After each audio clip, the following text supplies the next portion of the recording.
He opened his barn for 3 lost horses. By dawn, 200 stood on his land. Was it a blessing or a burden that could break him? The morning stage brought word that snow would fall by evening, and Samuel Garrett counted the fence posts between his barn and the creek, 37, same as yesterday, same as the day his father drove the last one. He pulled his watch from his vest pocket, 10:30. The brass case bore a dent from the day he'd dropped it loading hay, 3 summers back when weather still came gentle. Inside the house, he wrapped a leather pouch in oiled cloth, the way his father had taught him. The pouch held deed papers and a promissory note for $68 money borrowed against next spring's crop to fix the barn roof before winter. Through the window, he watched clouds gather thick as wool over the mountains.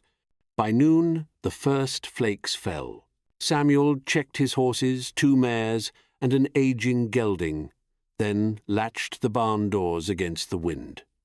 The leather pouch sat heavy in his coat pocket as he walked to the fence line. 37 posts, and each one marking ground his family had held for 15 years. The temperature dropped faster than expected. Samuel lit the kitchen lamp early and sat at his father's old table, spreading the deed papers flat. The ink had faded some, but the boundaries remained clear. Section 12, Range 4, Township 6. Legal words for a place where he'd learned to ride before he could properly walk. Wind began to howl around the house corners. Through the kitchen window, he saw snow falling sideways now, thick enough to blur the barn's outline. His watch read 4:15. The storm had arrived 2 hours ahead of the stage driver's prediction. Samuel folded the deed papers back into the leather pouch and returned it to his coat pocket. Outside, the wind grew stronger, rattling the shutters and driving snow against the glass. He added wood to the stove and settled in to wait out what looked to be a long night. The last light faded early behind the storm clouds, leaving only the yellow glow from his kitchen lamp to mark his place in the growing dark. Just after midnight, Samuel heard the first horse. Not the familiar sound of his own animals moving in their stalls, but something different hoofbeats outside, struggling through deepening snow. He pulled on his boots and coat, took the lamp from the kitchen table, and stepped into the storm. The wind nearly knocked him sideways. Snow stung his face and filled his eyes, but he could make out shapes near his fence, horses, their heads down against the weather, ice already forming in their manes. Wild horses, he realized, driven down from the high country by the storm. 3 of them stood pressed together, sharing what warmth they could find. Samuel fought his way back to the house and counted his options. His own horses were safe and warm in the barn, with hay enough to last until spring. But these animals would freeze if left outside. The barn had room, barely, but opening the doors in this wind would let the cold in on all of them. He thought of the leather pouch in his coat pocket, the promissory note that hung over his land like weather. $68, the price of keeping this place through another winter, or the cost of one night's shelter for animals that belonged to no one. Back outside, Samuel unlatched the barn doors and pulled them wide. Wind immediately roared through the opening, scattering loose straw and making his own horses stamp nervously in their stalls. The wild horses lifted their heads, ears forward, as if testing whether this refuge could be trusted. Samuel called to them, his voice nearly lost in the storm. Slowly, cautiously, the 3 horses made their way toward the barn. The first one stepped inside, shaking snow from its coat. The others followed, and Samuel swung the doors closed behind them. Inside, the barn felt twice as full as before. His own horses nickered softly at their unexpected guests. Samuel hung his lamp on a nail and began spreading what extra hay he had. The wild horses watched him work, their breath visible in the cold air that had swept in with them. By 2 o'clock, he heard more hoofbeats outside. This time there were 5 horses huddled near his fence. Samuel repeated the process, doors open, wind and cold rushing in, animals seeking shelter, doors closed again. The barn grew crowded. His supply of hay, carefully rationed for winter, began to look thin, spread among so many mouths. The storm showed no signs of letting up. If anything, the wind had grown stronger, driving snow horizontally across his land. Samuel checked his watch. 2:30. A long night still ahead, and the sound of more horses carrying on the wind. He pulled the leather pouch from his pocket and felt the weight of the deed papers inside. This land had been his family's responsibility for 15 years. Tonight it seemed that responsibility had grown larger than he'd ever imagined. Outside, through the storm, he heard what sounded like a dozen more horses approaching his fence. By 4 in the morning, Samuel's barn held 23 horses. The building groaned under the weight of so many bodies pressed together seeking warmth. Steam rose from their coats, and the smell of wet horseflesh filled the air thick as fog. His original 3 horses had accepted their guests with surprising calm, as if they understood the night's necessity. Samuel sat on a feed bucket, watching this unlikely congregation. Wild mustangs stood shoulder to shoulder with range horses, their brands telling stories of ranches scattered across 3 territories. Some bore the Circle K mark of the Kendrick spread, 60 miles north. Others carried brands he didn't recognize, horses that had wandered far from home or broken free, or been turned loose when their owners couldn't afford winter feed. The leather pouch sat open on his knee, deed papers spread across his palm. In the lamplight, he read his father's name written in careful script below his own. Samuel Garrett, sole owner, Section 12, Range 4, Township 6. Legal owner of land, now serving as refuge for animals that belonged to everyone and no one. His hay was nearly gone. What he'd saved for his 3 horses through the winter now fed 23, with hours still remaining before dawn. The promissory note for $68 seemed a small concern compared to the mathematics of survival playing out in his barn. A mare near the door lifted her head, ears pricked forward. Samuel heard it too, more hoofbeats outside, muffled by snow but unmistakable. He folded the deed papers back into their pouch, secured it inside his coat, and prepared to open the doors again. But when he looked through a gap between the boards, he saw something that stopped him cold. This wasn't another small group of lost horses seeking shelter. This was a river of animals, dozens upon dozens, moving slowly through the storm toward his barn like a current of living shadows. More horses than his barn could possibly hold, more than he'd ever seen in one place. Samuel stood frozen, one hand on the barn door latch, listening to the approaching thunder of hooves, muffled by snow. The horses inside his barn had grown quiet, as if they too sensed something extraordinary approaching through the storm.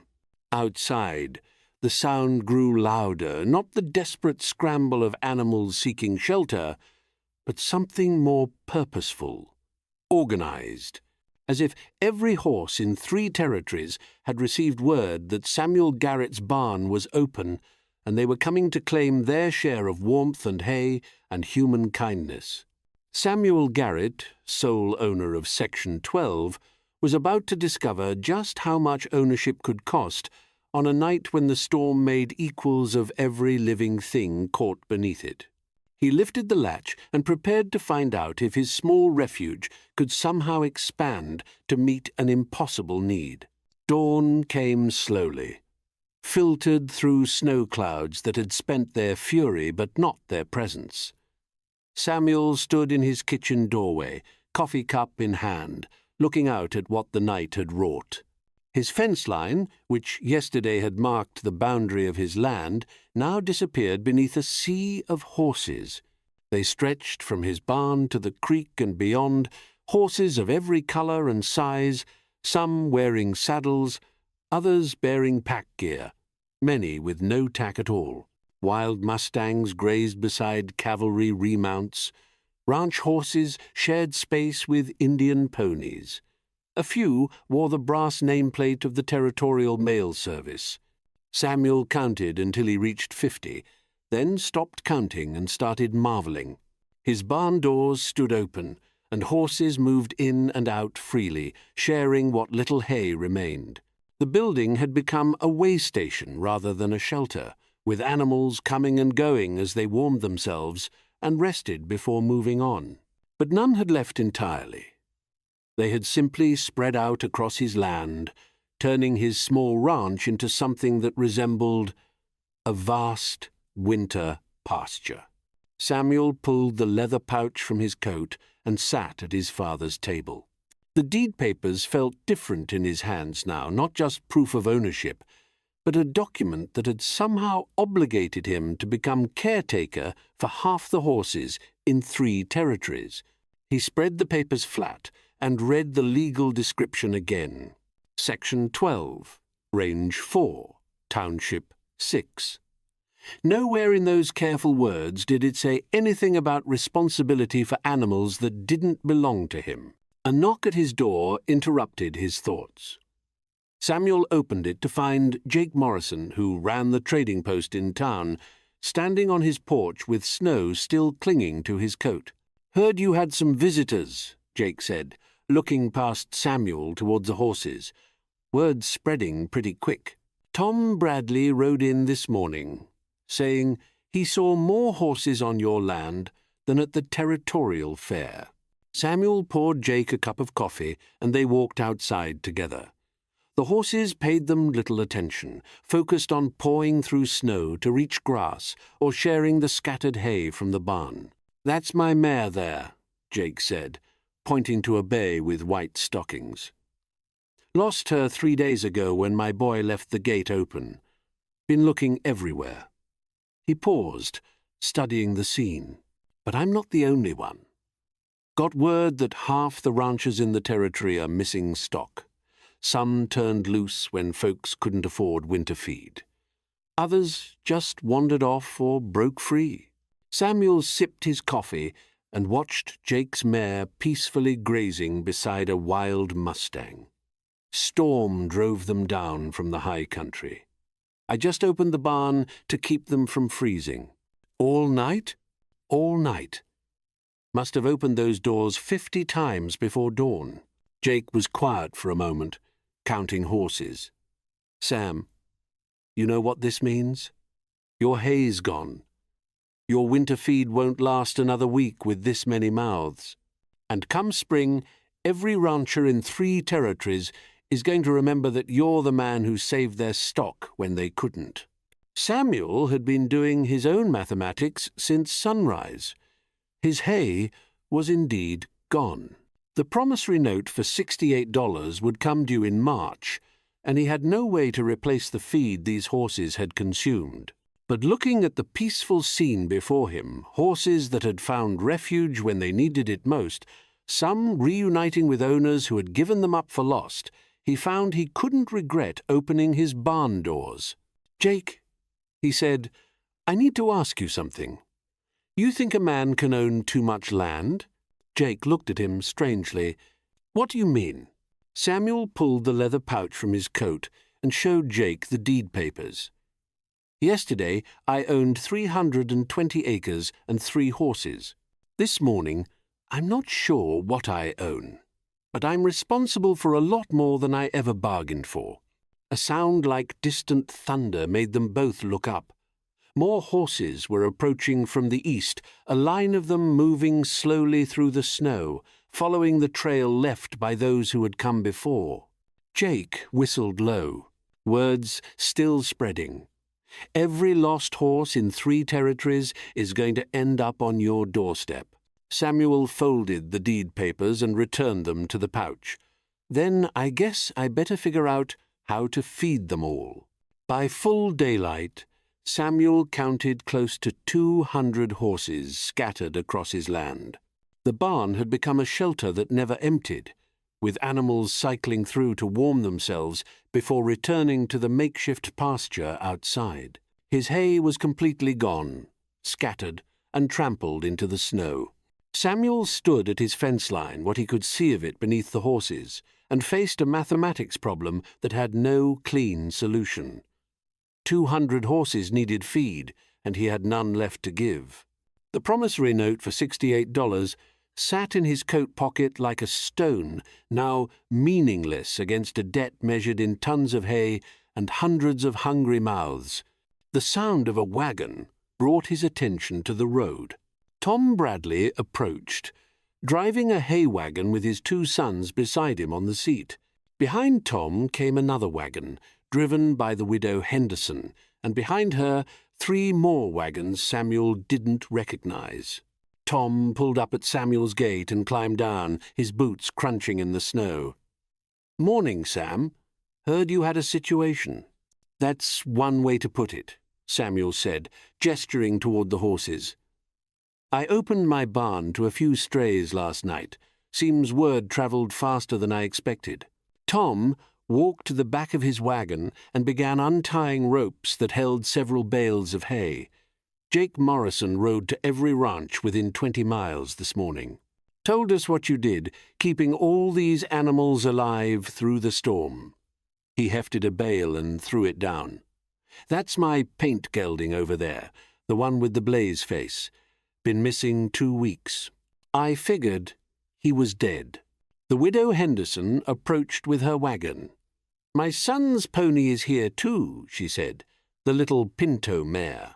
We turned her loose when we couldn't afford grain, figured she'd have a better chance wild than starving in our pasture." Samuel watched as the other wagons arrived and began unloading hay. Ranchers he'd never met, farmers from over the mountain, even a few town folks who kept horses for their businesses. All of them had heard the story of the man who opened his barn doors during the storm and kept opening them all night long. "How many bales you figure we'll need?" asked a man Samuel didn't recognize. Tom Bradley looked across the sea of horses and made a calculation. 200 animals, middle of winter, storm-stressed. "I'd say we need enough to last them 3 days while they regain strength. Then they'll start moving on back to where they belong." "That's near 50 bales," said another rancher. "Then we better get started," Tom replied. Samuel watched the community effort unfold around him. Hay bales stacked near his barn, water troughs filled and refilled, men and women working together to care for animals that belonged to all of them and none of them. His land had become neutral ground where ownership mattered less than survival.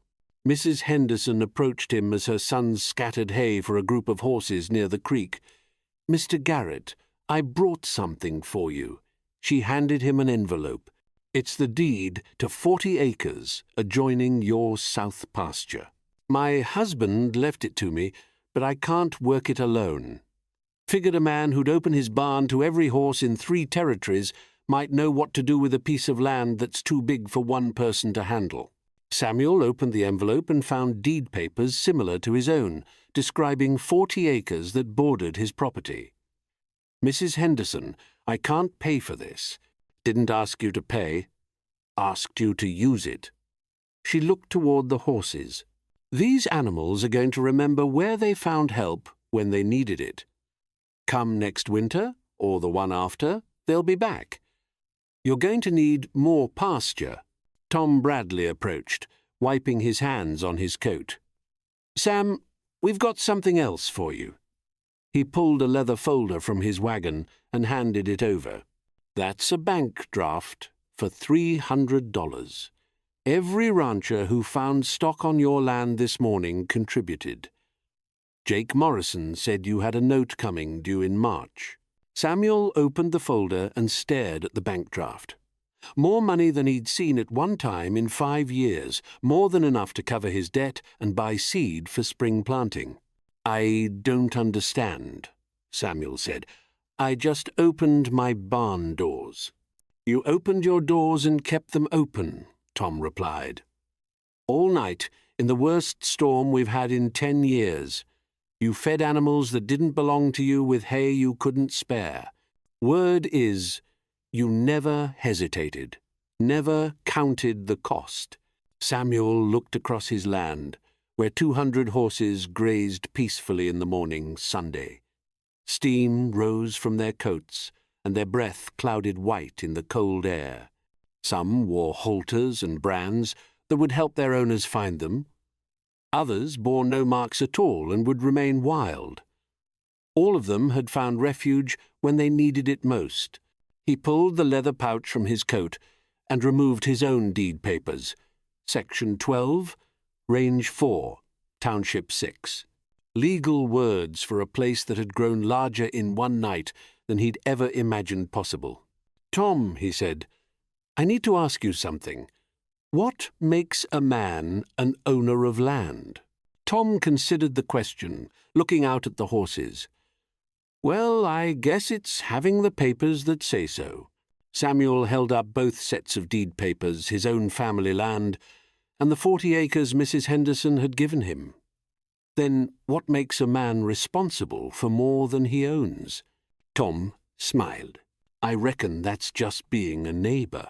Samuel walked to his fence line and hung both sets of deed papers on a fence post, where they fluttered in the gentle wind that had replaced the storm. The horses paid no attention to the legal documents that defined boundaries and ownership. They knew only that they had found shelter when they needed it, and food when they were hungry, and a place where survival mattered more than who owned what. By evening, some of the horses had begun to wander away, following familiar trails back toward home ranches or wild pastures. Others remained, content to graze Samuel's land as the sun set behind clearing clouds. Samuel counted 43 horses still scattered across his property as he walked back to the house. Inside, he lit the kitchen lamp and sat at his father's old table. The bank draft lay open before him, along with the deed to 40 additional acres. More land than his father had ever owned, and more money than he'd ever held. All because he'd opened his barn doors during a storm and hadn't been able to close them again. Outside, he could hear horses moving quietly through the snow, their hoofbeats muffled and peaceful. Some belonged to ranchers who had come looking. Others belonged to no one and everyone, wild horses that had found a place where wildness and civilization could coexist for as long as winter lasted. Samuel Garrett, owner of 360 acres and keeper of whatever horses needed keeping, blew out the lamp and prepared for sleep. Tomorrow, he suspected, would bring new challenges, new animals, new neighbors, and new ways of understanding what it meant to own land in a place where storms could change everything in a single night. If something in this story touched you, linger with us. We'll handle the rest.